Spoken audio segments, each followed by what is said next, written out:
So where is the mainstream media on this story?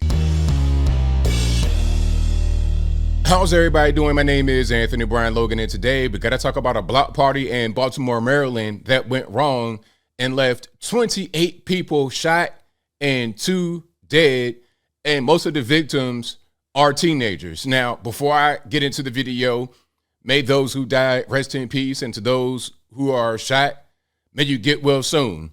Prayers out to the families of all those who were involved. Now, the mainstream media is kind of covering the story, but it's kind of just a regular story. It's not really getting the level of attention that some of the other shootings would get, like, I don't know, at a school or at a mall or something like that, at a church. You got 28 shot and 2 dead. It's kind of not really your thing. I wonder why. Is it because there's no white man to blame? Is it because you have mostly black victims in the black area, black city? I'm just asking questions. Now, before we go any further into it, let's roll the news clip. If you want to see the full clip, link as always will be in the description. If you're on IG, visit the link in the bio, go to the corresponding article on the website. But without further ado, let's go ahead and roll it. We're also following another awful story tonight. This one out of Baltimore. An 18-year-old woman, 20-year-old man. Both are now dead. 9 others are in the hospital after at least 30 people were shot. Now, this all happened at a block party, we're told. Baltimore police say all the victims range from 13 to 32 years old. It happened early this morning on Gretna Court, which is 6 miles from Baltimore's Inner Harbor. That's where we find our Melissa Kim tonight. Still a very heavy police presence here in the Brooklyn neighborhood in South Baltimore, more than 12 hours after a mass shooting injured at least 28 people around 12:30 this morning. I'm told by an officer here that the scene is quite extensive. You can see just how big it is behind me. It starts on 6th Street here, goes up 8th Street here behind me over to the right side, and then continues up 6th Street, where I spoke to a neighbor who says she heard the gunshots. It's like a project area, like housing projects. Like, I don't know where you guys may be from. Maybe you're from New York or somewhere like that. But yeah, these definitely look like projects down Baltimore, Virginia, Maryland. I'm not sure how they look in other parts of the country. Y'all let me know in the comments. Street, where I spoke to a neighbor who says she heard the gunshots. Luz Maria Vasquez was up until the early hours of Sunday morning, studying in her apartment when I heard somebody start running, but it was a lot. And the people running, crying. She immediately got away from any windows in her first floor apartment because I was scared and I prefer don't go out because that is danger, you know. Baltimore City Police say 2 people were killed and at least 28 others injured during a party on the 800 block of Gretna Court in this Brooklyn neighborhood, an event where there was no police presence because it was an unpermitted event, according to acting Baltimore City Police Commissioner Richard Worley. Meanwhile, Baltimore City Mayor Brandon Scott has strong words for whoever is responsible. We will not stop until we find you, and we will find you. Until then, I hope with every single breath that you take, that you think about the lives that you took and you think about the lives that you impacted. As empty glass bottles litter the street alongside half-eaten boxes of food, detectives continue to discover more shell casings in the daylight. Now, the people that you see here behind me, they're part of the Mayor's Office of Neighborhood Safety and Engagement, coordinated neighborhood stabilization response in this community. They're focused. What are they going to do about the situation? You got 28 shot and 2 dead. What are they going to do? How is it? What will their presence add to the situation? On addressing trauma and any other issues that are happening in the community after this mass shooting. In South Baltimore, Melissa Kim, WUSA 9. Powerful words from Baltimore's mayor there. Police say they are still looking for at least 2 suspects. Now, put this all in context for you. According to the Gun Violence Archive, there have been at least 338 mass shootings in the United States. Okay, now we're just talking about general USA stuff. Okay, now that's that. Now I have something else here. You guys got to check this out. Now, we kind of know who's to blame for the shootings, right?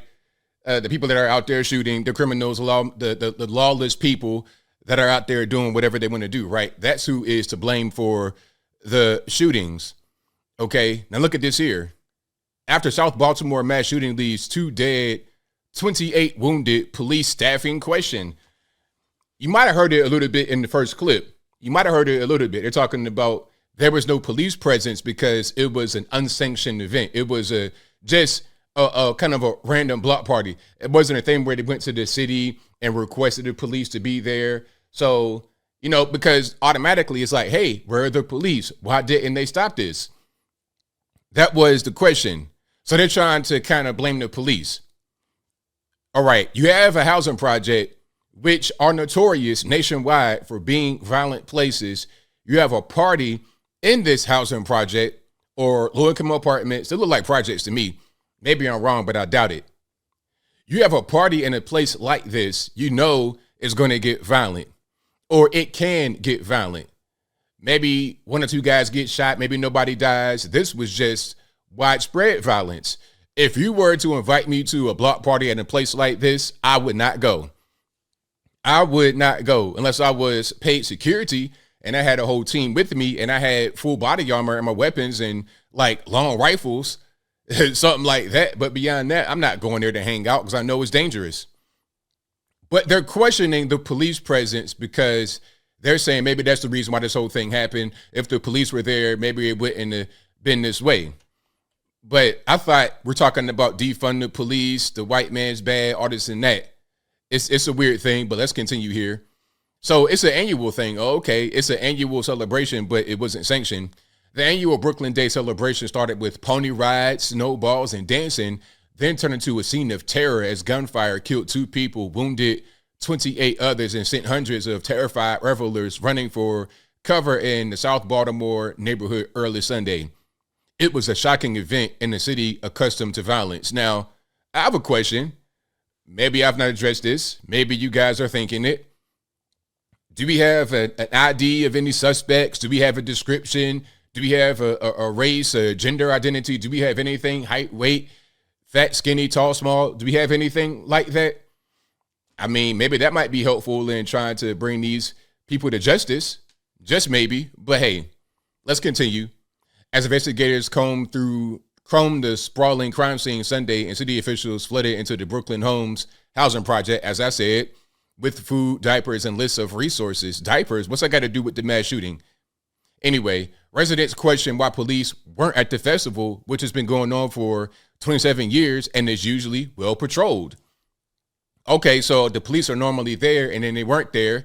Then the question is, why weren't they there? Again, you still can't blame the police for the shooting that happened. It's a project. So you're going to have violence. That's just part of it. It's Baltimore. First of all, Baltimore is a violent place. Then you're in a housing project in Baltimore. It's going to be violent. So why try to act like this is a thing that the police should be blamed for?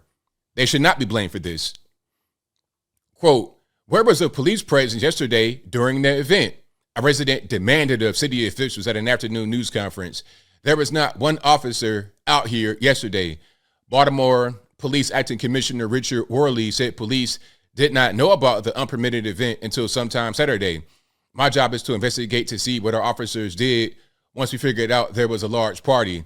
If we make mistakes, we will fix them so that it never happens again.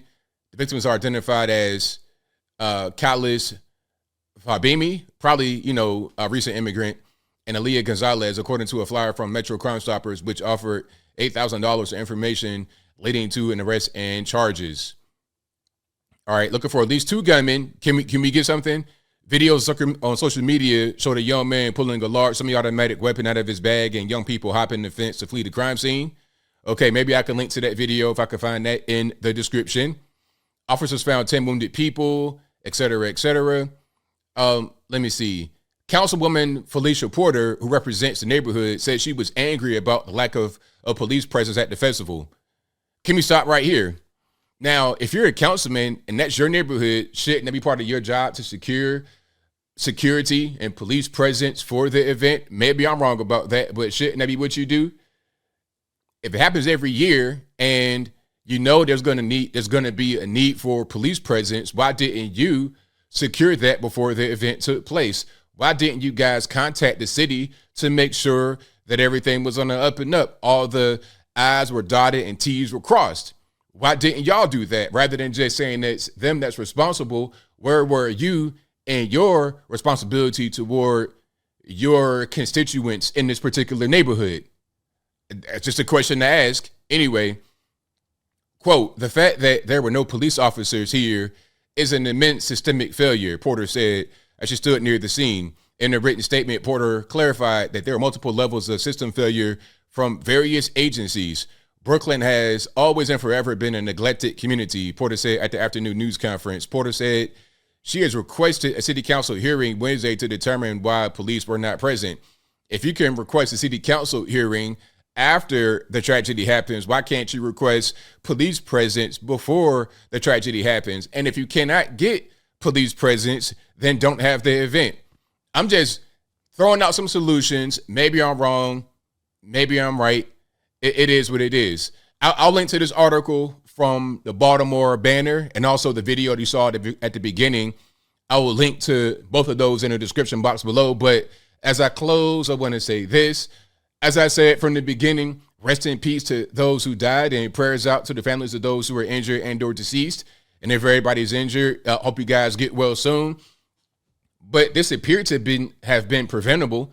It's like, hey, you know there's going to be a big party like this, and it's going to be in a bad neighborhood. Get security. If you can't secure security and make sure that it's there, then don't have the party.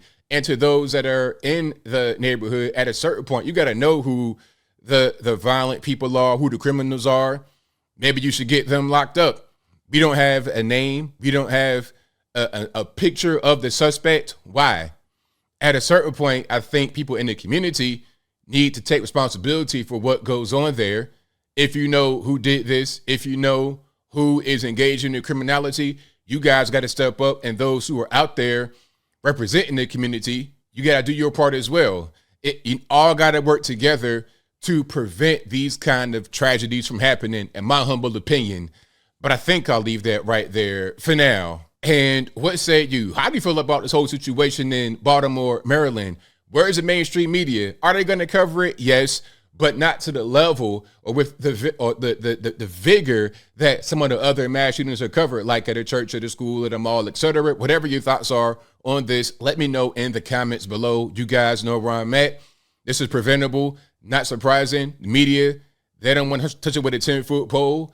They want to have it over there and focus on the white man and the AR-15 and things of that nature because they got a political motive. They don't really care about those who died, those who are injured. They care about their politics. That is it, and that is all. Anything that goes against their political narrative, they want to ignore.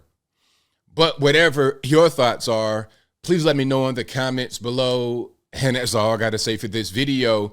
If you like what you heard, please comment, rate, share, and subscribe. Peace.